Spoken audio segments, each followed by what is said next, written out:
The most powerful men in town gathered to honor Richard Ellington, banker, benefactor, pillar of the community. But when the church doors crashed open and a disheveled woman walked in with a teenage girl, the perfect funeral shattered into chaos. What secret could be so devastating that it would make an entire congregation freeze in shock? Behind every family portrait lies a shadow. Behind every powerful man hides a truth. As a mysterious cassette recording surfaces and a hidden safe reveals documents that were never meant to be found, the walls of silence crumble around a legacy built on lies. What happens when the daughter no one acknowledged finally steps into the light, and the whispers that money silenced for years become impossible to ignore? This heartbreaking story of betrayal, hidden love, and redemption will make you question what truly defines a family. Follow our channel now, like this video, and comment where you're watching from to discover more powerful stories that will leave you breathless. The organ's melody floated softly through the stone church, a solemn soundtrack to the somber gathering. Outside, the summer heat pressed against stained glass windows, while inside, cool air caressed the white lilies adorning every pew. This wasn't just any funeral. This was Richard Ellington's final farewell. The banker, the politician, the parish benefactor who had transformed Oakridge from a struggling town to a thriving community over 4 decades. Everyone who mattered in Oakridge had squeezed into St. Michael's that Wednesday morning. Mayor Thompson sat front row, his wife dabbing at dry eyes with an embroidered handkerchief. The Wilsons, who owned the local newspaper, positioned themselves strategically beside the Crawfords, whose pharmaceutical company had partnered with Ellington Investments for years. Even Judge Mercer had closed court for the morning, a courtesy rarely extended, even for the dead. Richard Ellington gave not just his money, but his heart to this community, Father Thomas was saying, his voice echoing against century-old stone. His words hung in the air, competing with the gentle whir of ceiling fans, pushing around the scent of flowers and expensive perfume. He understood that true wealth is measured not by what we have, but by what we give. In the front pew, the Ellington family sat in perfect formation. Eleanor, his widow of 38 years, was a pillar of composure in tailored black Chanel, her silver hair swept into an immaculate updo. Beside her, Richard Jr., known to everyone as Rich, stared straight ahead, his Wall Street training evident in his expressionless face. Then came the daughters, Victoria, with her Harvard law degree and her congressman husband, and Catherine, the youngest, clutching a handkerchief that hadn't left her hand since the doctors had pronounced her father dead from a sudden heart attack 3 days prior. Father Thomas was just reaching his concluding remarks, his voice rising with practiced emotion. And so we commend our brother Richard to eternal rest, secure in the knowledge that the side door crashed open against the stone wall. The sound ricocheted like a gunshot through the hushed sanctuary. Every head turned in unison, necks craning to identify the source of such a dramatic interruption. She stood there trembling, a woman barely past 30, her face streaked with tears and dirt. Her feet were bare, caked in dried mud that matched the stains on her faded blue dress. Dark hair clung to her sweat-dampened forehead in wild tendrils. Her chest heaved with each desperate breath, as though she had run miles to reach this moment. Eleanor Ellington's spine stiffened. Victoria's hand moved protectively to her mother's arm. The congregation froze, suspended between shock and curiosity. Behind the disheveled woman, another figure appeared, a teenage girl, perhaps 15 or 16, moving with hesitant steps. She wore a simple cotton dress, too large for her slight frame. Her eyes, wide and uncertain, darted around the church before fixing on the polished oak casket at the altar. Most noticeable was the hearing aid partially hidden by her long brown hair and a thin scar tracing her jawline like a pale thread. Around her neck hung a medallion, catching the light from the stained glass windows. The girl clutched an envelope in hands that wouldn't stop shaking. No one moved as the pair made their way down the center aisle. Their footsteps, one set bare, one in worn sneakers, echoed against marble floors. Whispers rippled through the congregation like wind through tall grass. Who are they? Is that Carla Mayers? Didn't she work at the Henderson farm years ago? What's she doing here? The woman, Carla, didn't acknowledge the whispers. Her red-rimmed eyes remained fixed on the casket ahead, tears streaming down her face in silent rivers. The girl followed 3 steps behind, clutching the envelope as if it might escape her grasp. They reached the front of the church. Standing before the casket, Carla's sobs grew louder, her shoulders shaking beneath her threadbare dress. The girl stood motionless beside her, eyes downcast. Then, with visible effort, she stepped forward and placed the envelope on Richard Ellington's chest, her fingers lingering for a moment before withdrawing. The silence that had gripped the church shattered as Catherine Ellington leapt to her feet. "Who the hell are you people?" Her voice cracked with emotion. "Get away from my father!" Eleanor placed a restraining hand on her daughter's arm, but her own eyes had narrowed to calculating slits. Carla wiped her tears with the back of a dirt-stained hand. When she spoke, her voice carried throughout the silent church, soft but clear, like a bell tolling in the distance. "She is his daughter." She placed her hand on the girl's shoulder. "And now everyone will know what he did." Gasps erupted throughout the congregation. Eleanor Ellington's face drained of color. Rich Jr. rose halfway from his seat, then sank back down, his expression unreadable. Victoria pulled out her phone, fingers typing rapidly. Father Thomas stepped forward, hands raised in a placating gesture. "Please, this is a house of God. A house of God?" Carla's laugh was hollow, bouncing off the vaulted ceiling. "Then why did God's servant help hide his sin? You knew, Father. You all knew." The girl hadn't moved, her eyes still fixed on the casket.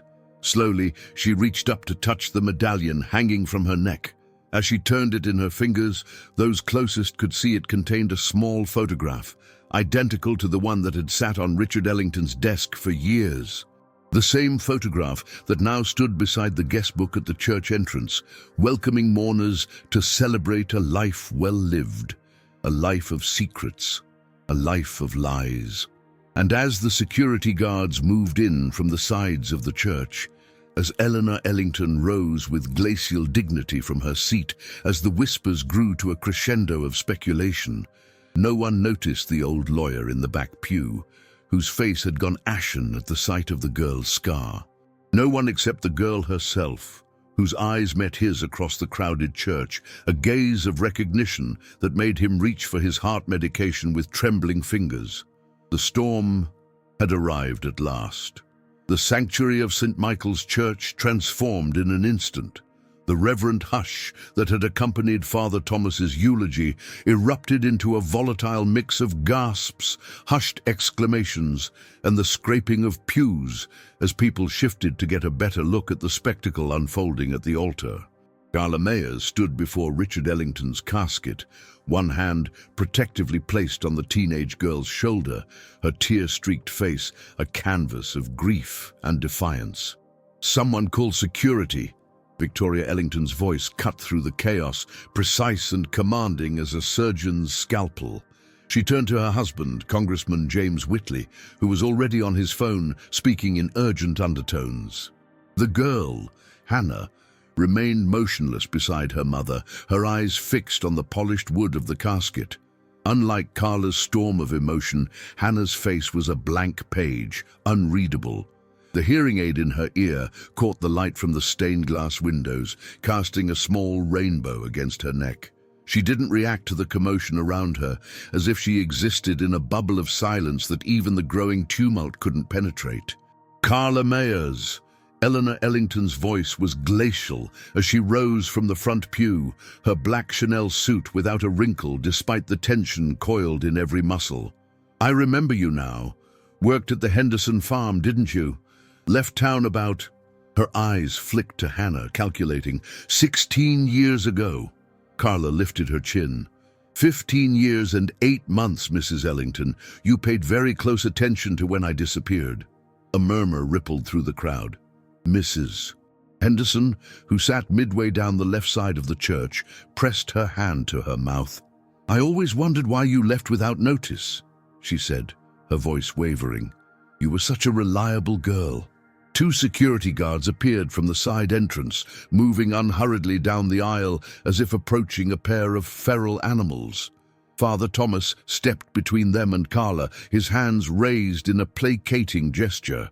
Perhaps we should continue this conversation in private, he suggested, his eyes darting nervously between Carla and the Ellington family. This is neither the time nor— It's exactly the time, Carla interrupted, before they bury the truth along with him. She turned to address the congregation, her voice gaining strength. 16 years ago, Richard Ellington forced himself on me at a private event for his foundation. I was 22, serving drinks to pay my college tuition. When I found out I was pregnant, he sent his lawyer. Her eyes found the elderly man in the back, who seemed to shrink into his suit, with papers and money. A generous settlement, they called it, in exchange for my silence and disappearance. The church erupted again. Judge Mercer half rose from his seat, then thought better of it and sat back down. Mayor Thompson's wife was furiously whispering in his ear. Catherine Ellington had begun to sob openly, while Rich Jr.'s face had hardened into an impenetrable mask. She's lying, Victoria's voice rang out. This is clearly a desperate attempt to extort money from our family at a vulnerable moment. Hannah, who had been still as a statue throughout the exchange, suddenly moved. Her fingers reached for a small notebook tucked into her dress pocket. She flipped it open, wrote something quickly, and held it up for Victoria to see. The congregation strained to read what she'd written, but Victoria's face drained of color. She took an involuntary step back, colliding with her husband's chest. I never signed those papers, Carla continued. I took the money because I had nothing. No job, no home, a baby on the way. But I never promised silence. Eleanor Ellington's composure cracked for just a moment. If what you're claiming is true, why wait until now? Why show up at his funeral? Carla's laugh was hollow. I tried before. Every year on Hannah's birthday, I called his office. Every year I was blocked. 3 months ago, when Hannah found his picture online and asked about her father for the 100th time, I wrote him a letter. No response. She paused, her voice breaking. 2 weeks ago, Hannah had a seizure. The doctors discovered something, a genetic condition. They needed family medical history. I called Richard's office again, desperate. His assistant promised he'd call back. Tears welled in her eyes. He never did. The security guards had reached them now. One placed a firm hand on Carla's shoulder. Ma'am, we need you to come with us. Hannah stepped forward then, placing herself between her mother and the guards. Though she hadn't spoken a word since entering the church, her stance was clear. To get to Carla, they'd have to move her first. Wait, came a gravelly voice from the back of the church. The elderly lawyer, Mr. Corbin, moved slowly down the aisle, his cane tapping a solemn rhythm on the marble floor. He paused midway, addressing not Carla or Hannah, but the Ellington family. There are documents, he said quietly. In the safe at the office, Richard left instructions. For this eventuality, Eleanor Ellington's eyes narrowed dangerously. What are you talking about, Franklin? What documents? Before he could answer, Hannah reached into her pocket again and withdrew a small, weathered photo. She held it up for the congregation to see. Richard Ellington, much younger, standing beside a creek, his arm around the shoulders of a pregnant Carla. His smile was genuine, his hand protectively placed over her rounded belly. The photo traveled through the hushed congregation like a lit fuse. Catherine Ellington sobbed louder. Rich Jr. stood up abruptly, grabbing his mother's arm. We're leaving. Now! Oh! As the Ellington family retreated down the side aisle, Hannah's fingers moved to the medallion hanging around her neck. She opened it, revealing not just the photo everyone had seen on Richard's desk, a landscape of mountains at sunset, but behind it, tucked away a small lock of baby hair tied with blue ribbon. Outside the church, a local news van had already arrived, tipped off by someone inside. The story was spreading faster than anyone could control it. By nightfall, everyone in Oak Ridge would be talking about the name that Richard Ellington had never spoken aloud. Hannah, his secret daughter, the living proof of his greatest shame, and perhaps his greatest love. The morning after the funeral, Hannah sat cross-legged on the creaky bed of their motel room, a small leather-bound notebook balanced on her knee. The Pinewood Motel was the only place in Oak Ridge that would rent to them after the scene at the church. Located on the outskirts of town, its faded sign and peeling paint spoke of better days, much like Oak Ridge itself. Hannah's pencil moved across the page in fluid strokes, capturing memories she'd never shared with anyone but her mother. The visits, rare but precious, when a black car would appear on their street in Springfield 3 hours from Oak Ridge. A tall man in sunglasses would step out, carrying a box of expensive chocolates hidden in plain brown wrapping paper. Her mother would disappear for these visits, leaving Hannah alone with the stranger who was her father. She drew his smile, tentative at first, then warming, as she showed him her schoolwork. She sketched the way he would sit awkwardly on the edge of their worn sofa, expensive suit out of place in their modest apartment, but gradually relaxing as they spent time together. Most vividly, she captured in careful detail the melody he would hum, never singing the words, just the tune, as he helped her with math problems or listened to her read. From the bathroom came the sound of running water. Carla had been in the shower for nearly 45 minutes, trying to wash away the strain of the previous day. The local news had run the story on their evening broadcast, and by morning, their faces were splashed across the Oak Ridge Gazette with the headline, "Ellington Funeral Disrupted, Secret Daughter Claims Inheritance." Hannah turned the page in her notebook, continuing her silent chronicle. The chocolate wrappers she'd saved from every visit, the way he smelled of cedar and something expensive she couldn't name. The day he'd brought the medallion, pressing it into her hand without explanation, his eyes suspiciously bright. The bathroom door opened, releasing a cloud of steam. Carla emerged, wrapped in a threadbare towel, her eyes red-rimmed but determined. "I've been thinking," she said, sitting beside Hannah on the bed. "We need to tell our story, our way, before they twist it completely." Hannah looked up, her expression questioning. "I'm going to the radio station," Carla continued. "Woke. It's smaller than the TV stations, but Betty Morris, she was a year behind me in school. She hosts their morning show. She might give us a fair hearing." Hannah nodded, then scribbled something in her notebook, turning it so Carla could read. "What about the gravador?" Carla's breath caught. The gravador, Portuguese for recorder, was their private code word for the old cassette recorder Richard had given Hannah on her 10th birthday. They'd used it to record messages for each other when Hannah's hearing had started to deteriorate. Later, it became Hannah's way of communicating when signing wasn't enough, recording her thoughts and playing them back instead of struggling to speak. But they both knew Hannah meant something else, something recorded years ago, something they'd never discussed openly. "It's just his voice," Carla said softly. "No one would believe it's real anyway." Hannah's pencil moved again. "He says sorry on it. He names me." Carla's eyes closed briefly. "I know, baby, but it's been so long. The tape's probably degraded, and they'd claim we doctored it anyway." A knock at the motel room door startled them both. Carla tightened the towel around herself and approached cautiously. "Who is it?" "Mr. Corbin," came the muffled reply. "Franklin Corbin, from the church." "The lawyer." Carla hesitated, then opened the door a crack. The elderly lawyer stood there, leaning heavily on his cane, his lined face sagging with exhaustion. He wore the same suit from the funeral, now rumpled as if he'd slept in it. "May I come in?" he asked, his voice barely above a whisper. "I'm alone. No one followed me."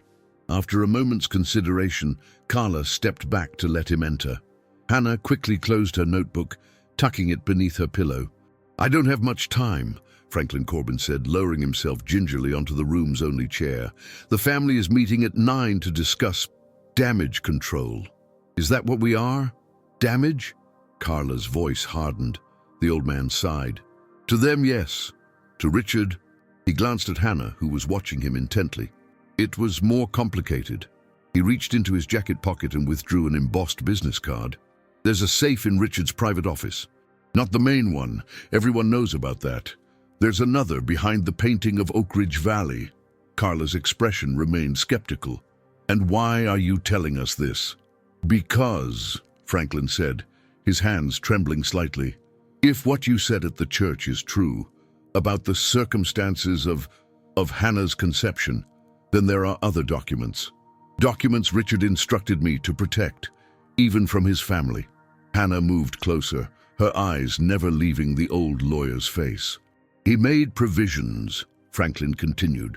"Not in his official will. Eleanor's lawyers would have found that immediately, but in a separate document witnessed by myself and Judge Mercer. It's in that safe." "And you can get it?" Carla asked. Franklin shook his head. "Not without a court order, not anymore. Eleanor had the locks changed this morning, but if you file for a paternity test, if you make an official claim—" His voice trailed off. Carla sank onto the bed. "You know what will happen if I do that. They'll dig up everything, not just about Richard, but about me, about why I really left Oak Ridge." The old lawyer studied her face. "The fire at the Henderson barn." She nodded, barely perceptible. "It was ruled an accident," Franklin said gently. "We both know it wasn't," Carla replied, "and we both know who actually set it. The same person who threatened to expose me if I ever told anyone about Richard." Hannah's eyes widened. This was part of the story she'd never heard. Franklin's gnarled hand clutched his cane tighter. "If you're willing to file the claim, I'll help you. For Hannah's sake. And because—" He paused, swallowing hard. "Because I've carried this guilt too long." After he left, Carla sat motionless on the edge of the bed, lost in thought. Hannah retrieved her backpack from beside the nightstand, rummaging through its contents until she found what she was looking for. An old Sony cassette recorder, scratched and worn, with the tape still inside. She turned it over in her hands, her fingers tracing the label stuck to the cassette, "For the day when there is no more silence." Her mother hadn't noticed yet, but Hannah had been carrying the recorder everywhere since Richard's death announcement had appeared in the newspaper 2 weeks ago, waiting for the right moment, waiting for courage. Now, as Carla finally stood to get dressed, determination hardening her features, Hannah slipped the recorder back into her backpack. Whatever came next, the legal battles, the public scrutiny, the painful revelations, the truth was preserved in magnetic tape, in Richard Ellington's own voice. A confession, a promise, a legacy that couldn't be buried with him. The courtroom was silent except for the soft whirring of the ceiling fans. Judge Martinez's chambers had been hastily converted into a private hearing room at the request of both parties, away from the press that had gathered outside the Oak Ridge County Courthouse like vultures awaiting carrion. Through the tall windows, sunlight slanted across the polished oak table where 3 black leather boxes sat unopened, the contents of Richard Ellington's secret safe. Franklin Corbin sat beside Carla and Hannah, his weathered hands trembling slightly as he adjusted his glasses. Across the table, Eleanor Ellington maintained her perfect posture, flanked by Victoria and 2 stern-faced attorneys from Halliwell and Pierce, the most expensive law firm in the state. Rich Jr. had refused to attend, citing business in New York, though everyone knew it was his way of distancing himself from the brewing scandal. "Let the record show that this hearing is being conducted under seal," Judge Martinez began, her voice carrying the weight of 30 years on the bench. "All findings are to remain confidential until formal determinations can be made." She nodded to the court clerk, who activated a small digital recorder. "We're here to examine the contents of a secondary safe belonging to the deceased, Richard Ellington, pursuant to case number 24 CV 7891. Eleanor's attorney, a razor-thin man named Lawrence Halliwell, cleared his throat. Your Honor, before we proceed, I'd like to reiterate our objection to this entire proceeding. The so-called evidence was obtained under dubious circumstances, and your objection is noted, Counselor, Judge Martinez interrupted, her patience already wearing thin. But the court granted this examination after Mr. Corbin provided sufficient cause for concern. Let's proceed. She turned to the elderly lawyer. Mr. Corbin, as you were the one who informed the court about these documents, would you do the honors? Franklin nodded, reaching for the first box with unsteady hands. He unlocked it with a small key from his pocket, then carefully lifted the lid. Inside lay several yellowed papers. He removed them one by one, placing each on the table with methodical precision. First, he announced, his voice surprisingly strong, a birth certificate for Hannah Elizabeth Mayers. He slid the document toward the judge.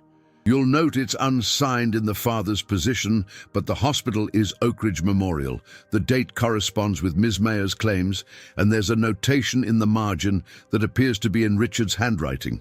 Eleanor leaned forward, her eyes narrowing as she tried to read the notation.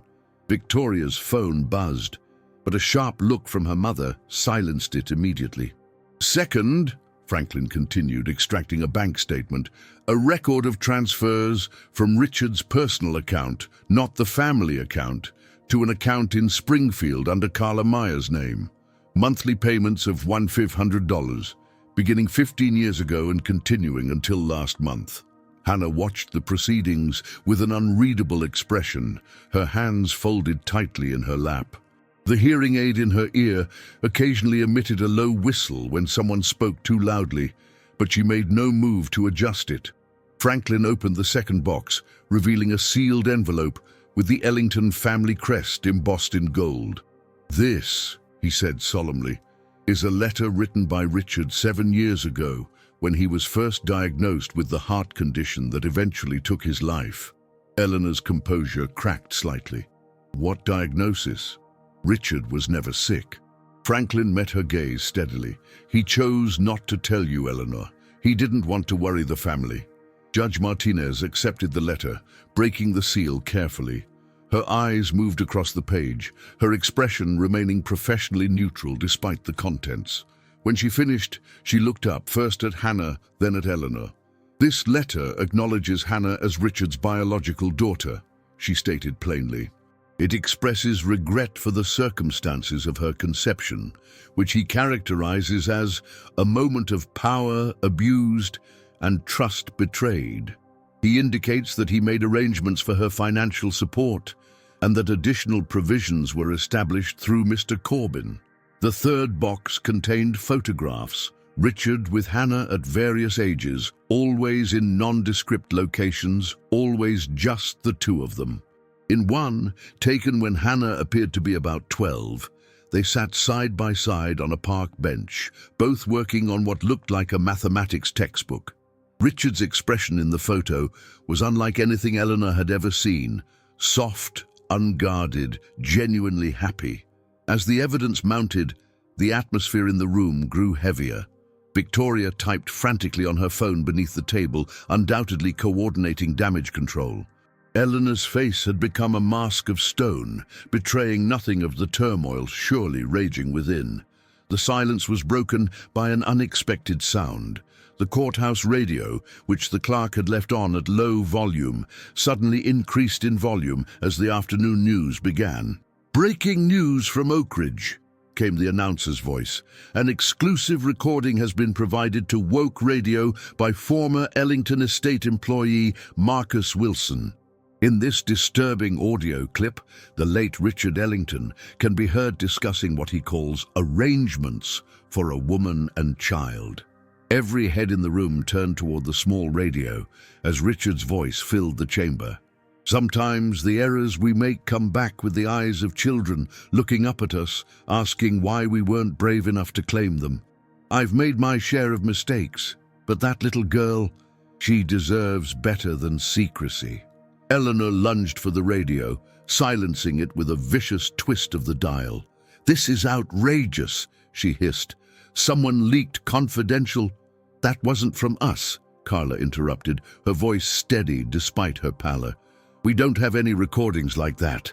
Judge Martinez called for order, but the damage was done. Outside the courthouse, reporters' phones were undoubtedly lighting up with notifications about the leaked audio. The carefully controlled narrative was unraveling. In the chaos that followed, only Hannah remained completely still, her eyes fixed on Eleanor Ellington's left hand, which had unconsciously moved to cover a small silver recorder partially hidden beneath her designer purse, the same type of recorder Richard had given Hannah years ago. As the adults argued around her, Hannah pulled her notebook from her backpack and wrote a single sentence, sliding it across to her mother. "She has more recordings." Carla read the note, then glanced at Eleanor, understanding dawning in her eyes. The truth had been there all along. Eleanor had known about Hannah, perhaps for years. The performances at the funeral, the shocked outrage, the legal maneuvers, all designed to control a narrative she had long ago discovered. When Judge Martinez finally restored order, she announced a recess until the following morning. As the room emptied, Franklin Corbin lingered behind, placing a weathered hand on Hannah's shoulder. "There's something else," he whispered. "Something not in the boxes. Something about your condition, and why Richard was so afraid to acknowledge you publicly." Hannah's eyes widened. She quickly scribbled in her notebook, "The Henderson fire?" Franklin shook his head. "No, something worse. Something that could still hurt you both if it comes to light." The afternoon sunlight caught the dust motes dancing in the air between them, illuminating the ancient fear in the old lawyer's eyes and the resolute determination in Hannah's. The evening light filtered through the stained glass windows of St. Michael's Church, casting kaleidoscope shadows across the empty pews. Hannah walked slowly down the center aisle, her footsteps echoing in the cavernous silence. After the chaos of the courthouse, the church offered a strange sanctuary, the place where everything had begun just 3 days earlier. Father Thomas emerged from the sacristy, startled to find someone in the church after hours. His expression shifted from surprise to wariness when he recognized Hannah. Since the funeral, the parish had been bombarded with press inquiries and angry phone calls from longtime parishioners demanding explanations about Richard Ellington's secret daughter. "We're closed for the evening," he said, his voice echoing against the vaulted ceiling. "I'm afraid you'll need to—" Hannah didn't respond. Instead, she moved toward the eastern wall, where a magnificent stained glass window depicted the Archangel Michael in battle. Her eyes traced the intricate patterns of colored glass, a warrior angel with a flaming sword, triumphant over a fallen adversary. She reached into her pocket and withdrew her notebook, quickly sketching the scene with deft, practiced strokes. Father Thomas approached cautiously. "That window was commissioned by the Ellington family in 1978, he offered, his tone softer now. "Richard's father dedicated it to the memory of his own father." Hannah nodded, without looking up from her drawing. Then she turned to a clean page and wrote in large, clear letters, "I remember this place." The priest's brow furrowed. "You've been here before? Before the funeral?" She wrote again, "Age 7. Dad brought me secretly. He promised something." Father Thomas paled visibly, glancing toward the church office as if afraid someone might overhear. That's not possible. Richard would never have risked bringing you here. Too many people would have seen." Hannah's pencil moved across the page again. "Late night, just us and you." The accusation hung between them, suspended in the dust-filled air. Father Thomas removed his glasses, polishing them nervously against his black shirt. "I don't know what you think you remember, but—" Hannah interrupted by pointing decisively at the base of the window, where a small angel figure knelt, hands clasped in prayer. Unlike the warrior Michael above, this angel's face was gentle, serene. She touched her own face, then the angel's image, making a connection that only she seemed to understand. "What are you trying to say?" Father Thomas asked, his voice barely above a whisper. Hannah wrote quickly, "He said I was his angel, that someday everyone would know." The priest's composure crumbled slightly. My child, Richard said many things over the years, made many promises he couldn't keep. Carla's voice came suddenly from the church entrance. That's why we're here, Father. She walked forward, carrying a canvas bag that seemed heavy, to understand which promises he meant to keep and which ones were just more lies. She joined her daughter at the stained glass window, studying it with tired eyes. This is it, isn't it? The window you've been drawing since the seizure. Hannah nodded, touching the medallion around her neck. In the colored light, the resemblance between her features and those of the small angel was startling. The same gentle curve of the jaw, the same thoughtful eyes. Father Thomas cleared his throat. Mrs. Mayers, I understand you're going through a difficult time, but the church isn't involved in Richard's personal matters. Carla's laugh was hollow. That's not what the journal says. The priest froze. What journal? From her bag, Carla withdrew a leather-bound book, its pages dog-eared and worn. Richard kept a record of every visit with Hannah, every promise made, every lie told to cover those visits. Her fingers caressed the cracked spine. We found it hidden in our apartment after his first heart attack 3 years ago. He must have forgotten to take it with him. Father Thomas's eyes darted to the journal. You have no right to... He wrote about you, Father, Carla continued, her voice soft but unyielding. About how you helped arrange the visits. About how you promised to protect Hannah's inheritance if anything happened to him. She paused, watching the color drain from his face. About how you were the only one who knew the whole truth. Hannah moved away from them, drawn to the altar, where a different stained glass window depicted the Nativity. She studied it intently, her fingers tracing the outline of a star in the glass. Then she froze, noticing something in the corner of the window, a hairline crack running through one panel, almost invisible unless you knew where to look. She beckoned her mother urgently. When Carla joined her, Hannah pointed to the crack, then flipped through her notebook to a drawing she'd made weeks earlier. The exact same window, with the exact same crack, rendered in perfect detail, despite having supposedly never seen it before. How did you know this was here? Carla whispered. Hannah wrote, the night he promised. The glass broke. He said it was a sign. Father Thomas had approached silently, reading over their shoulders. His resignation was palpable. It was an accident, he said quietly. Richard was emotional that night. He struck the window in frustration when I told him he needed to tell Eleanor the truth. Hannah's pencil moved across the page with growing urgency. What is the truth about my condition? What didn't he tell us?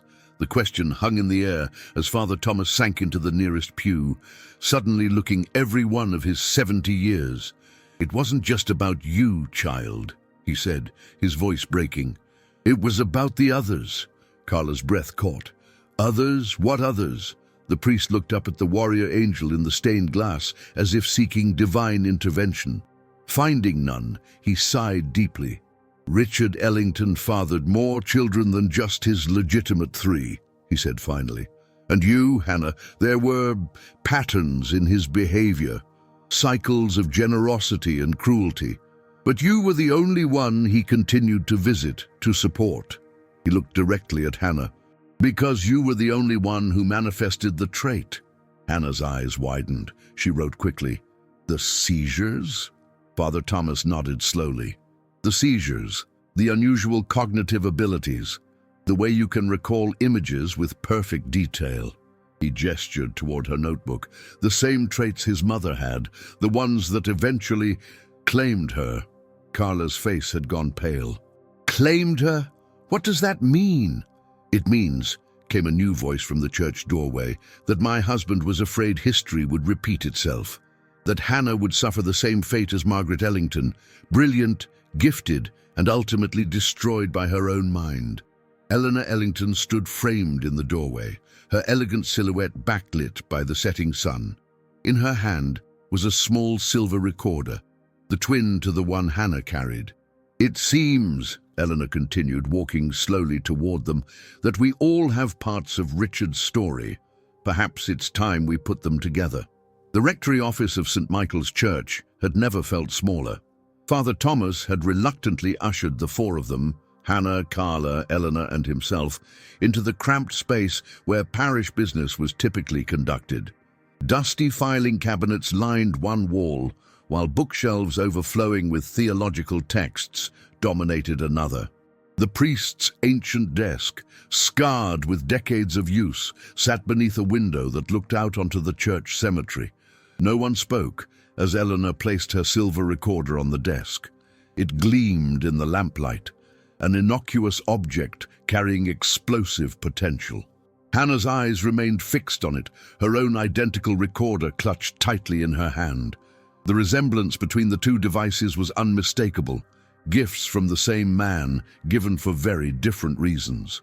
"Richard gave me this on our 25th anniversary," Eleanor said finally, breaking the tense silence. Her manicured finger tapped the recorder lightly. "Said it was for preserving memories. What he didn't tell me was that he'd already filled it with his own." Carla sat rigidly in her chair, one hand protectively on Hannah's shoulder. "And when did you listen to it?" 3 years ago," Eleanor replied, her voice devoid of emotion. "After his first heart attack. While he was still unconscious in the hospital, I found it in his study." Her eyes, steel blue and calculating, met Carla's directly. "That's when I learned about you, about Hannah." Father Thomas shifted uncomfortably. "Eleanor, perhaps we should—" "No more secrets, Father," Eleanor cut him off sharply. "No more protection for a man who's beyond needing it." She pressed a button on the recorder, and Richard Ellington's voice filled the small room, tinny but unmistakable. "Ella, if you're listening to this, I'm either dead or you've gone searching through my things." The recording began. A hollow laugh followed. "Knowing you, I'm betting on the latter. You always were too smart for your own good. For my good, certainly." Eleanor's face remained impassive as her late husband's voice continued. "I've made mistakes, Elle. Terrible ones. Things a better man would have confessed years ago. Carla Mayers wasn't the first, but she was different. The child, Hannah, she's mine. I've provided for them financially, visited when I could. I know it's unforgivable." Hannah leaned forward, her expression intense as she absorbed every word her father had recorded. Carla's eyes glistened with unshed tears. "But there's something else," Richard's voice continued, growing softer. "Something I've never told anyone except Father Thomas. Hannah has it. Margaret's gift. The same abilities, the same patterns. The doctors call it something else now, dress it up in clinical terms, but it's the same thing that took my mother in the end." Father Thomas cleared his throat. "He's referring to your temporal lobe epilepsy, Hannah, but with an unusual manifestation, hypomnesia, particularly for visual information, coupled with synesthetic experiences." Hannah nodded, unsurprised. She'd lived with her condition for years. The seizures that sometimes came with flashes of insight, the ability to recall images with photographic precision, the way sounds sometimes translated into colors in her mind. "My mother could look at a stained glass window once," Richard's voice explained, "and reproduce it perfectly months later. She could hear a piece of music and tell you which instrument was slightly out of tune. But by 50, the seizures had increased. The gifts became distorted. She began to see things that weren't there, hear voices that didn't exist." Eleanor stopped the recording, her composure finally showing cracks. He was terrified the same would happen to Rich, to Victoria, to Catherine. Tested them all secretly when they were children. When none of them showed signs, he thought the family was safe. Her eyes drifted to Hannah. "Then you came along." Hannah withdrew her notebook, writing quickly. "He knew about my condition from the beginning." "No," Carla interjected. "The seizures didn't start until you were 7. Remember? That's when the doctors first diagnosed you." Eleanor's laugh was brittle. "That's when you took her to doctors. Richard had been watching for signs since she was born. The way she would stare at patterns, the way she could reproduce images she'd only seen once. He recognized it immediately." Father Thomas nodded solemnly. "He came to me in a panic when Hannah was about 3, said history was repeating itself. He was afraid for her, but also afraid of her in a way. afraid of what her existence might reveal about the Ellington legacy. Hannah's pencil moved across the paper. Is that why he never acknowledged me publicly? Because I'm defective? Eleanor's expression softened unexpectedly. No, child. Because he was. Because he was weak and selfish and afraid. Afraid of scandal, afraid of me, afraid of his own past catching up to him. She pressed play again, and Richard's voice returned. I've set up a trust for Hannah. Father Thomas is the executor, with specific instructions for medical care, for research into treatments. Eleanor, if you're hearing this, I'm begging you, don't punish the child for my sins. She didn't ask for any of this, and she'll need help that Carla can't provide alone. The recording ended with a click that echoed in the small office. Outside, the wind had picked up, rattling the old windows in their frames. Hannah reached for her own recorder, holding it up questioningly. Go ahead, Carla said softly. It's time. Hannah pressed play. Unlike Eleanor's recording, this one began with music, a simple melody played on what sounded like a piano, with Richard humming along. Then his voice, warmer than in the other recording. Hannah Banana, my little angel. If you're listening to this, it means you're ready to know the whole truth. I've been a coward in so many ways, but loving you was never one of them. Your mother thinks I visit because of guilt, and maybe that's part of it. But the truth is simpler. You're my daughter, and in another life, a better one, we would have spent every day together. The sound of pages turning came next. I'm reading your favorite book, so you can listen to it when I'm not there. But first, a promise.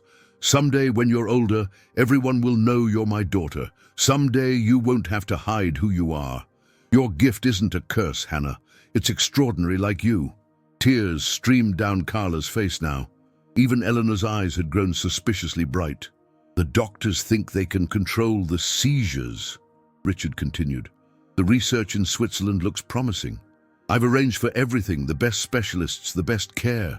By the time you need it, we'll have answers, I promise. The recording fell silent for several seconds, then Richard's voice returned, thick with emotion. I love you, Hannah. Never doubt that. No matter what happens, no matter what you hear about me, that truth will never change. As the tape finished, Hannah's hand moved to the medallion around her neck, opening it to reveal not just the lock of baby hair Carla had placed there, but something else, a tiny folded paper, yellowed with age. She carefully extracted it, unfolding it to reveal a series of numbers. Father Thomas leaned forward, recognition dawning. That's the access code to the trust account. Eleanor nodded slowly. The account that Victoria has been trying to locate for the past 3 days. She gave a wry smile. She won't find it. Richard made sure of that. It's in a private Swiss bank tied to Hannah's DNA. Only she can access it. Hannah wrote quickly, I don't want money, I want answers. The answers are in Switzerland, Eleanor said quietly, at the research institute Richard funded. Your medical records, your brain scans, everything he's been collecting since you were diagnosed. And the experimental treatment he was paying them to develop. Carla gasped. Treatment? What treatment? The doctors told us there was nothing beyond medication. For ordinary epilepsy, perhaps? Eleanor replied. But Hannah's condition isn't ordinary, is it? And Richard Ellington didn't accept limitations, at least not for those he truly loved. The implication hung in the air between them, sharp as a blade. The Oak Ridge Community Center gleamed under spotlights and camera flashes. Once a humble brick building where locals gathered for potlucks and town meetings, tonight it had been transformed into a memorial showcase befitting a man of Richard Ellington's stature. Crystal chandeliers hung from the usually plain ceiling. White roses and lilies adorned every surface. A 12-foot portrait of Richard dominated the stage, his confident smile overlooking the gathering of Oak Ridge's elite. 1 week had passed since the church confrontation. The headlines had started to fade, replaced by newer scandals, though whispers still followed Carla and Hannah wherever they went. The invitation to a celebration of Richard Ellington's legacy had arrived at their motel room 3 days ago. elegant cream cardstock with gold embossing, hand-delivered by Eleanor's assistant. "It's a trap," Carla had said immediately, tossing the invitation onto the bed. "They want to humiliate us publicly." But Hannah had picked up the card, studying it with that intense focus that sometimes preceded her most insightful moments. She'd written in her notebook, "We should go. There's something we're still missing." Now they stood at the entrance to the community center. Carla in a simple black dress borrowed from Betty at the radio station, Hannah in navy blue, the nicest outfit they owned. The contrast between them and the designer-clad crowd couldn't have been more stark. Conversations stuttered to awkward halts as they passed. Champagne glasses froze midway to lips. Oakridge's finest watching, waiting for the drama to unfold. Victoria Ellington intercepted them before they could get far. "So glad you could make it," she said, her smile tight and practiced. "Mother thought it was appropriate to include all aspects of Father's life tonight." The emphasis on all aspects wasn't subtle. Several nearby guests shifted uncomfortably, pretending not to eavesdrop. "We're here because Hannah wanted to come," Carla replied, her voice steady despite the anxiety churning in her stomach. "Nothing more." Victoria's smile didn't waver. "Of course. Well, we've arranged a special section for you, near the back." She gestured toward a table partially hidden behind a large floral arrangement. "We thought you'd be more comfortable there." Before Carla could respond, Eleanor appeared beside her daughter, regal in silver silk that complemented her perfectly styled hair. "That won't be necessary, Victoria," she said smoothly. "Hannah will be seated with the family." Her eyes met Carla's. "Both of you will." Victoria's composure slipped. "Mother, we discussed this. The optics, Eleanor interrupted, "are precisely what I'm concerned with. Richard's daughter will sit with his family. End of discussion." The murmurs around them grew louder as Eleanor led Carla and Hannah toward the front table, where Rich Jr. sat nursing a scotch, his wife Caroline pretending fascination with her phone. Catherine, the youngest Ellington, was noticeably absent. "Catherine sends her regrets," Eleanor explained, noting Hannah's questioning glance. "She's found the events of the past week overwhelming." Rich Jr. looked up as they approached, his eyes bloodshot. "Well, if it isn't our newest additions to the family circus," he drawled, the alcohol loosening his usual restraint. "Richard," Eleanor warned, "not tonight." He laughed bitterly. "When, then? When do we acknowledge that Father was a complex man?" Eleanor finished firmly. "With virtues and flaws like anyone else." The tension at the table was palpable as more guests arrived. Mayor Thompson stopped by to pay his respects, his eyes widening slightly at the sight of Hannah and Carla seated with the family. Judge Mercer followed, then the Wilsons from the newspaper, each interaction more awkward than the last. Throughout it all, Hannah remained silent, her eyes taking in everything. The nervous glances, the whispered comments, the way Victoria kept disappearing to the side entrance where a young PR assistant waited with a tablet, clearly orchestrating damage control in real time. When dinner concluded, the formal program began. A slideshow of Richard's life played on large screens. Childhood photos, college graduation, wedding to Eleanor, the births of their 3 children, ribbon cuttings for his many business ventures and philanthropic projects. Hannah wasn't in a single image, her existence erased from the official narrative, despite her physical presence at the event. The final speaker was announced, Eleanor Ellington. She approached the podium with measured steps, the perfect picture of dignified grief. "Richard Ellington was many things to many people," she began, her voice clear and strong. "A businessman, a philanthropist, a pillar of this community. To me, he was a husband of 40 years, with all the complexity that entails." Her eyes swept the crowd. "To our children, Rich, Victoria, Catherine, he was a father who pushed them to excellence, who expected nothing less than their best." She paused, her gaze settling on Hannah. But Richard's legacy extends beyond what we knew, beyond the public image he cultivated so carefully. Tonight, we acknowledge all aspects of that legacy. A murmur rippled through the audience. Victoria half rose from her seat, then sank back down at a warning glance from her brother. "I'd like to invite Hannah Mayers to join me," Eleanor continued. "Richard's daughter deserves to be heard." The room fell into stunned silence as Hannah stood, her movements tentative. Carla squeezed her hand reassuringly, though her own face betrayed her fear. What was Eleanor planning? Hannah walked slowly to the podium. Eleanor stepped aside, yielding the microphone. For a moment, Hannah simply stood there, facing hundreds of curious, judgmental eyes. Then she reached into her pocket and withdrew not her notebook, but her hands, raising them deliberately. Her fingers began to move in fluid, graceful patterns, American Sign Language, which she'd been learning since her hearing had started to deteriorate years ago, though she rarely used it publicly. The audience watched in confusion. No one seemed to understand the silent language she was speaking until a man rose from a table near the back. Middle-aged, unassuming in a simple suit, he moved to the front and stood beside Hannah, facing the crowd. "My name is David Chen," he said, his voice resonant in the hushed room. "I'm an ASL interpreter from Springfield Community College. Hannah asked me to be here tonight."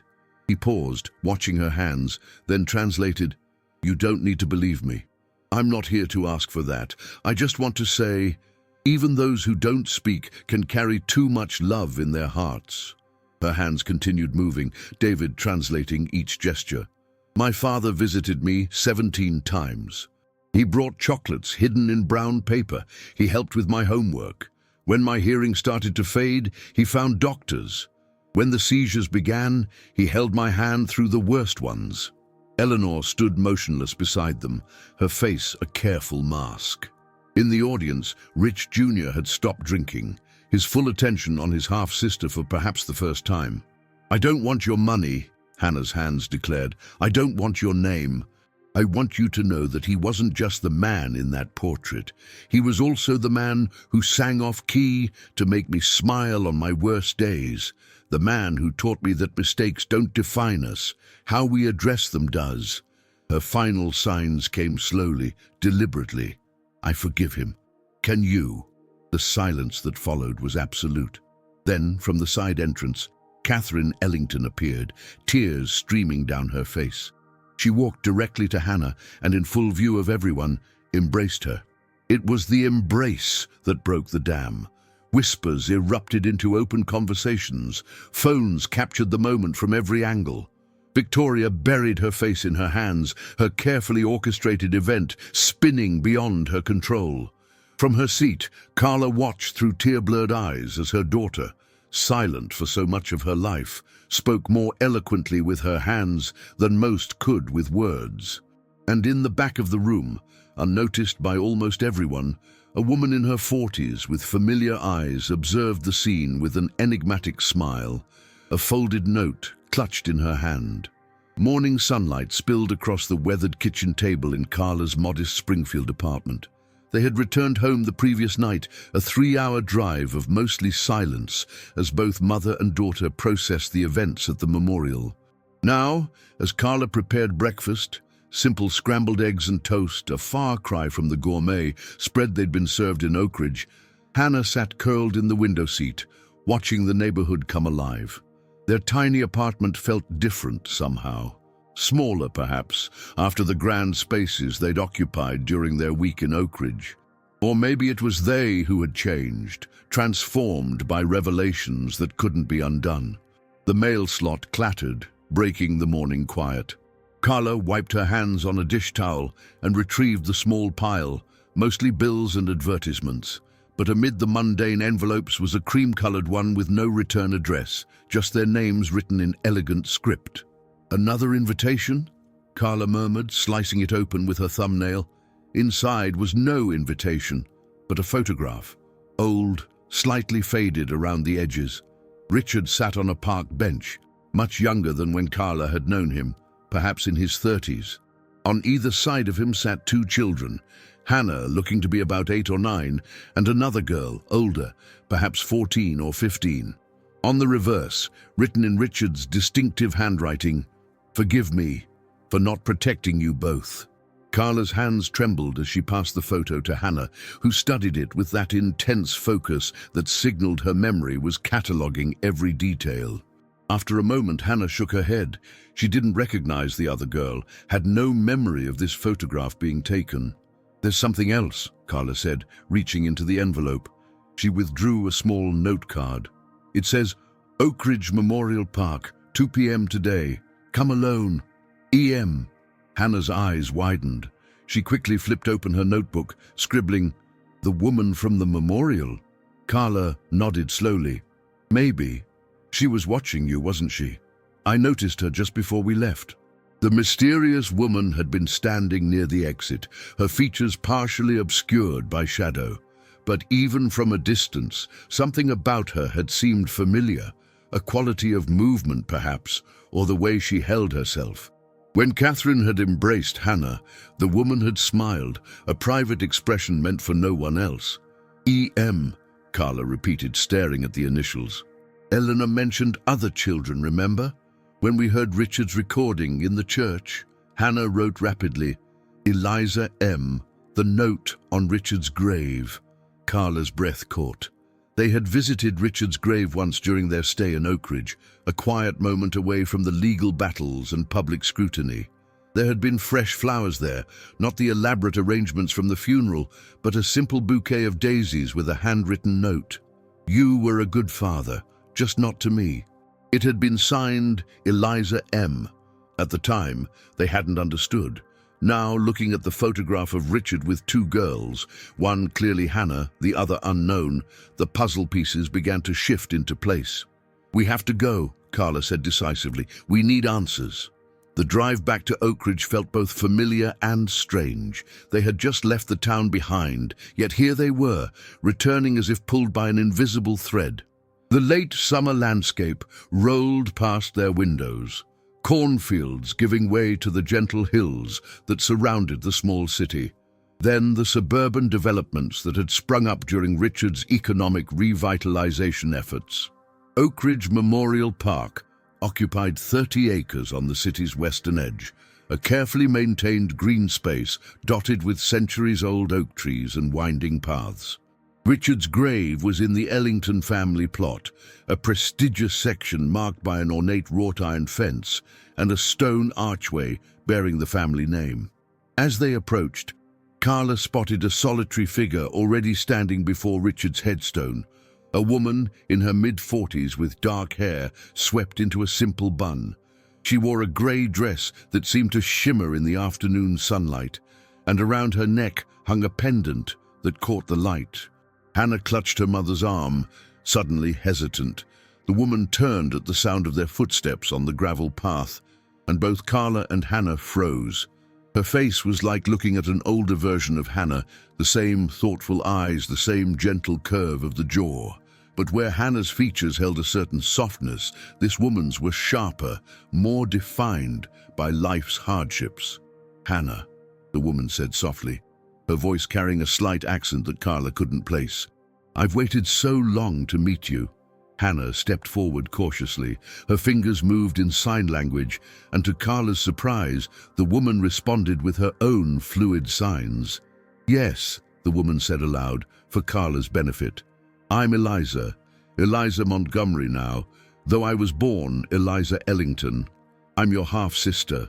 Carla's mind raced. Richard had another daughter before his marriage? Eliza's smile was tinged with sadness. Not before, during. "Richard and Eleanor had been married 3 years when I was born." She gestured to the pendant around her neck, a medallion identical to Hannah's, though weathered with age. "My mother was Richard's first indiscretion, a family tradition, it seems." She reached into a small handbag and withdrew a folded document. "My birth certificate. Originally, it listed Richard as my father. Later, it was amended. Official records show my father as unknown. Eleanor made sure of that when I was 5. Hannah's hands moved again in sign language. Eliza watched carefully, then nodded. Yes, the photograph was taken during one of our rare meetings. Richard arranged it in secret, the only time we were ever together as sisters. Her eyes grew distant with memory. He brought us both to a park in Columbus, hours from here, where no one would recognize him. He seemed happy that day, unburdened. Carla struggled to process this new revelation. But if you're Richard's daughter, why weren't you at the funeral? Why come forward now? I was there, Eliza said quietly, standing in the back. I've attended all of Richard's public events from a distance for years, watching the life I wasn't allowed to be part of. She turned to Hannah. When you walked in that day, I knew immediately who you were. We share more than just his eyes. Understanding dawned in Hannah's expression. She tapped her temple questioningly. Eliza nodded. The seizures, the memory, the way we see the world differently than others. She smiled sadly. Margaret's gift, as Richard called it, his mother's legacy. She approached Richard's headstone, placing a gentle hand on the cold marble. He reached out to me 3 months ago, after years of silence, said he was putting things in order, that he wanted to make amends. Her voice caught slightly. Too little, too late, but I agreed to meet him. He never showed. His heart attack came the day before our scheduled meeting. Hannah opened her notebook, writing quickly. He was trying to bring us together. I believe so, Eliza agreed. In his final days, Richard seemed determined to reconcile the fragments of his life, to acknowledge all his children, not just the ones who carried his name publicly.